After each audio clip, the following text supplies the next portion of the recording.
In diesem Video geht es um ein sehr sensibles Thema. Es geht darum, dass es eine Zeit in meinem Leben gab, wo ich mir meinen Penis zurückgewünscht habe. Hallo meine lieben Rotfüchse und herzlich willkommen zu einem neuen Video von mir. Ich bin's, eure Jenny. Schön, dass ihr eingeschaltet habt. Bevor ihr es vergesst oder wegschaltet, es wäre schön, wenn euch dieses Thema oder das Thema Transsexualität allgemein interessiert, einfach die Glocke zu aktivieren, dann werdet ihr immer über neue Videos informiert. Zu meiner Person, ich bin Jenny, 30 Jahre alt, transsexuell. Ich lebe geoutet als transsexuell seit 2009. Dieser Channel ist sozusagen der Channel, wo ich über mich und meine Geschichte erzähle. Ich möchte an dieser Stelle nochmal darauf hinweisen, dass in diesem Video Stellen oder Szenen gezeigt werden und Dinge gesagt werden, die andere Menschen vielleicht triggern könnten. Falls du also gerade nicht so stabil bist, dann solltest du dir dieses Video vielleicht nicht antun. Wer mich schon länger verfolgt, weiß, dass ich im Jahr 2015 meine geschlechtsangleichende Operation hatte. Ich bin dafür sehr viele Kilometer weit gefahren. Ich glaube, so 600 Kilometer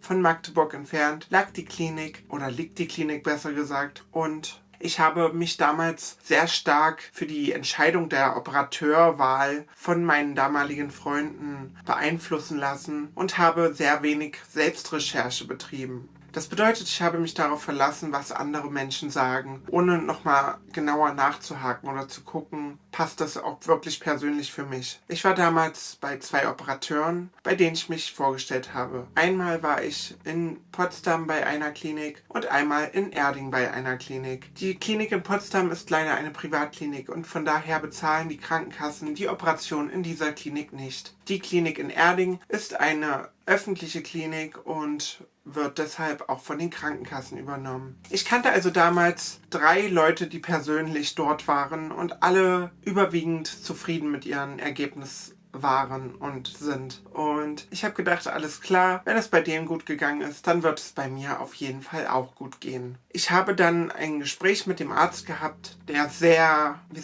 überzeugt von sich war. Also in meinen Augen war er sehr überzeugt von sich selbst und von dem, was er kann. Ich habe darauf vertraut, wenn jemand so erfahren ist und jemand so spricht, dann muss es ja ein guter Arzt sein, ohne mir vielleicht noch eine Dritt- oder Viertmeinung einzuholen und vielleicht nochmal andere Operateure zu besuchen. Dann war es soweit. Im Mai 2015 war meine geschlechtsangleichende Operation. Die ersten Tage waren sehr anstrengend, schmerzhaft. Ich habe diesen ganzen Prozess meiner geschlechtsangleichenden Operation auch in einem Videotagebuch mitverfolgt. Das werde ich hier irgendwo links oder rechts einblenden. Ihr könnt ja mal kurz reinschauen. Jedenfalls war es eine sehr aufwühlende und schmerzhafte Zeit für mich. Und jetzt von meiner Sicht aus betrachtet auch teilweise ein wenig erniedrigend. Ich wurde teilweise mit meiner frisch operierten Vagina so behandelt. Man muss halt dazu sagen, dass es ein Klinikum ist, was sehr stark ausbildet. Das heißt, es standen manchmal 5, 6 Ärzte, wenn nicht sogar manchmal noch mehr Leute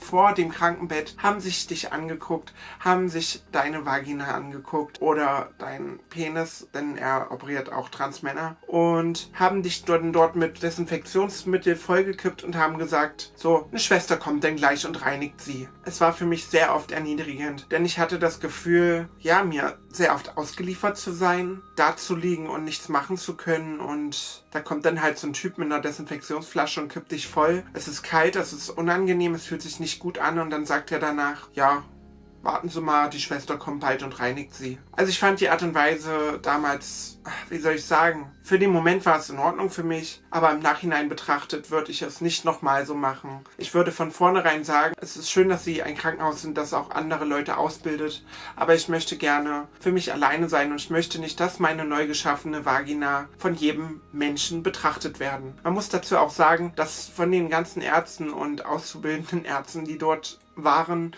nur eine Frau dabei war, und ja, also stand eine Frau und ca. 6 bis 7 Männer um mich herum, um meine Vagina zu betrachten. Im Nachhinein ist mir erst aufgefallen, wie erniedrigend das ist. Das ist schon mal das Erste, was ich sehr komisch gefunden habe.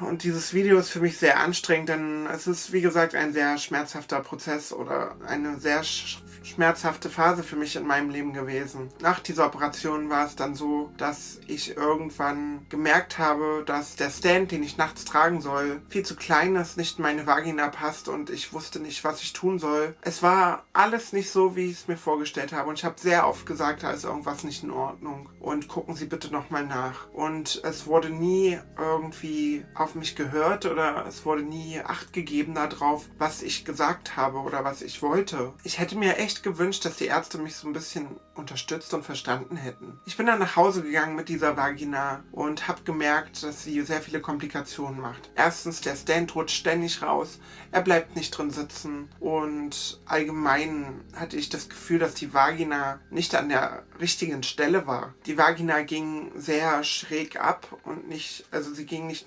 in mich hinein, sondern eher an meiner Haut entlang. Das wirkte für mich nicht sonderlich gut, weil ich dachte halt, wenn ich irgendwann Sex haben werde, wird ein Mann eine Hauttasche sexuell befriedigen und nicht meine Vagina. Das war sehr creepy für mich.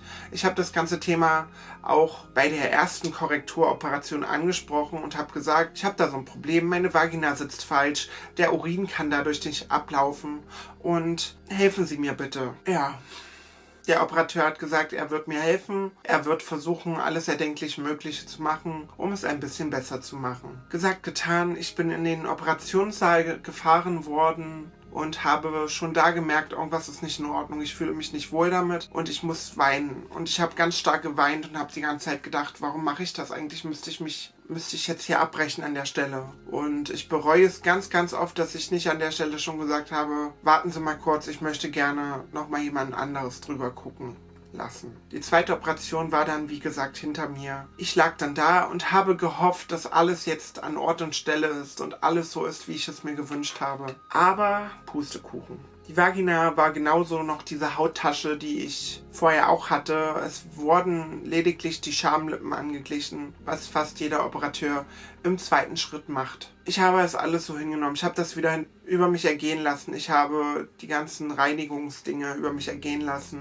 Diese Fleischbeschauung von den Ärzten und von den Schwestern und ich war damals so naiv und habe gedacht, ja gut, was bleibt mir jetzt anderes übrig? Ich muss das jetzt hier alles über mich ergehen lassen, um endlich an mein Ziel anzukommen. Ohne wirklich darauf gehört zu haben, was das für mich bedeutet oder wie das für mich ist. Und ich bin dann nach Hause gefahren, habe meine Vagina abheilen lassen. Hatte dann zwischendurch mein erstes Mal mit der Vagina. Das Video habe ich auch hier oben verlinkt. Und wer dieses Video gesehen hat, weiß, dass da einiges schief gelaufen ist. Meine Vagina war viel zu eng. Man konnte keinen vertiefenden Geschlechtsverkehr haben. Es war alles sehr, sehr kompliziert. Und zu dem Zeitpunkt bin ich so langsam an eine Phase angekommen, wo ich gesagt habe, Jenny, so geht das nicht weiter. Hättest du mal dich anders informiert oder hättest du mal alles behalten und wärst einfach so deinen Weg gegangen und hättest halt deinen Penis behalten. Immerhin habe ich ein gesundes Geschlechtsorgan wegoperieren lassen, in der Hoffnung, glücklich zu werden. Und das war in diesem Fall nicht so. Ich war sehr, sehr unglücklich mit mir selbst und der ganzen Sache. Und dann stand ich da und war überfordert und habe mir ganz viele Meinungen eingeholt im Internet und habe gefragt, wer hat Erfahrungen mit verfuschten geschlechtsangleichenden Operationen. Und ich habe schon damals Videos gemacht und ich habe mir so gedacht, boah Jenny, gerade du stehst so in der Öffentlichkeit und versuchst anderen Menschen zu begleiten und dir passiert solche Kacke. Wie geht das? Ich habe dann einen neuen Operateur für mich ausgesucht. Ich habe dann nochmal versucht zu gucken, wer könnte mir weiterhelfen. Bin dann dank einer Freundin auf Dr. Hess aufmerksam geworden und sie und ich hatten dann gemeinsam ein Gespräch bei Dr. Hess zur Korrektur.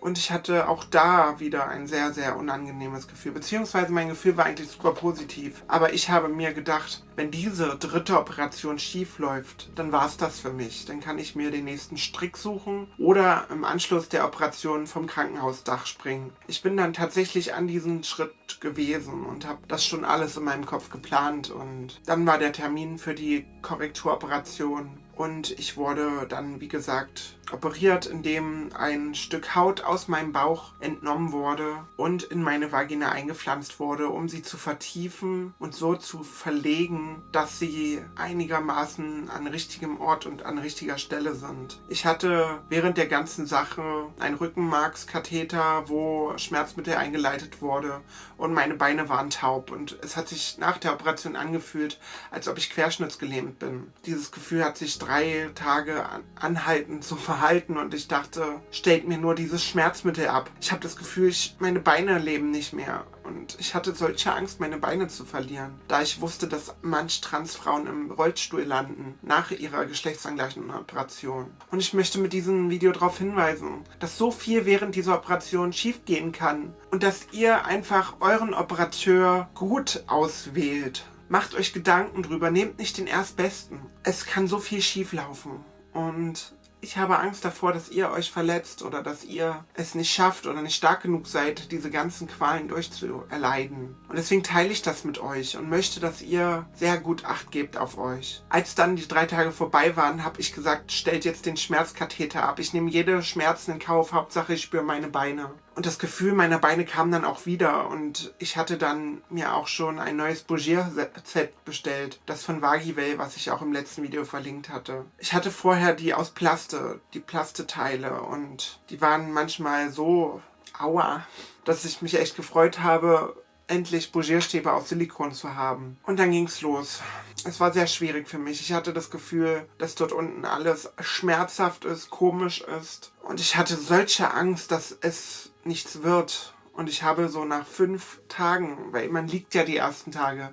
Es war damals noch so, dass man die ersten Tage durchgehend liegen muss. Ich habe mittlerweile gehört, dass es auch Operateure gibt, die nach den ersten 2 Tagen schon mal aufstehen lassen. Das war bei meiner Zeit noch nicht. Und ich habe mir nur gedacht, wenn das jetzt nichts wird, dann bringe ich mich um. Ja, und ich hatte wirklich das Gefühl, Jenny, wenn das jetzt nichts wird, spring vom Dach, es ist egal, dann ist das jetzt so. Ich dachte mir einfach, so wie ich jetzt bin, kann ich keine normale Frau sein. Ich werde niemals einen Partner finden, der mich mit meiner verstümmelten Vagina lieben wird. So habe ich damals gedacht.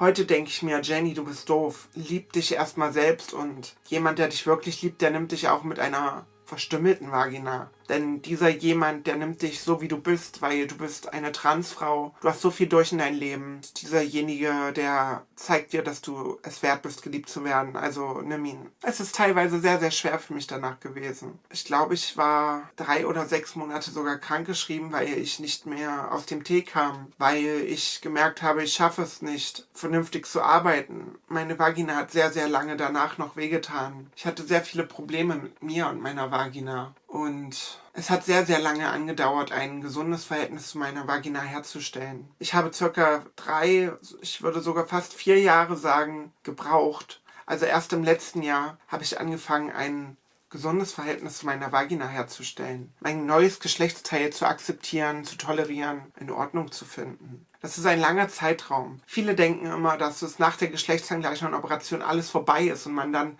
endlich als Frau leben kann. Es gibt vielleicht einige, wo das so ist. Bei mir war es aber ein langer Prozess und ich möchte auch mit diesem Video darauf hinweisen, dass nach der geschlechtsangleichenden Operation nicht alles vorbei sein wird. Es wird immer wieder Dinge geben, die euch hindern daran, euer Leben zu leben. Und bleibt immer am Ball. Lasst euch nicht unterkriegen. Sucht den Arzt sehr, sehr gut aus und nach bestem Gewissen. Ich möchte auch immer ungern Empfehlungen weitergeben. Ich kann, wie gesagt, jetzt die Empfehlung für Dr. Hess geben, aber ich weiß nicht, ob er es schafft, deine Vagina oder deinen Penis, oder ich weiß gar nicht, ob er Penis operiert, so gut hinzubekommen, dass es gut wird. Und bei jeder Operation können natürlich auch Fehler unterlaufen. Und in diesem Video möchte ich dich darauf hinweisen. Such dir den Operateur sehr, sehr gut aus. Falls ihr noch mehr über mich und meine Vagina wissen wollt, ich habe verschiedene Pflegevideos, wo ich beschreibe, wie es ist, eine Neovagina zu pflegen. Die Videos sind auch hier irgendwo verlinkt. Ich wünsche euch auf jeden Fall viel Spaß damit. Falls ihr Fragen habt zu mir, zu dem Thema oder zu anderen Themen im Bereich Transsexualität, dann lasst es mich unten in den Kommentaren wissen. Ich würde mich natürlich auch wieder über den direkten Austausch mit euch freuen und hoffe, dass ihr bald zu einem neuen Video von mir einschaltet. Also, habt einen schönen Tag und bis bald. Eure Jenny.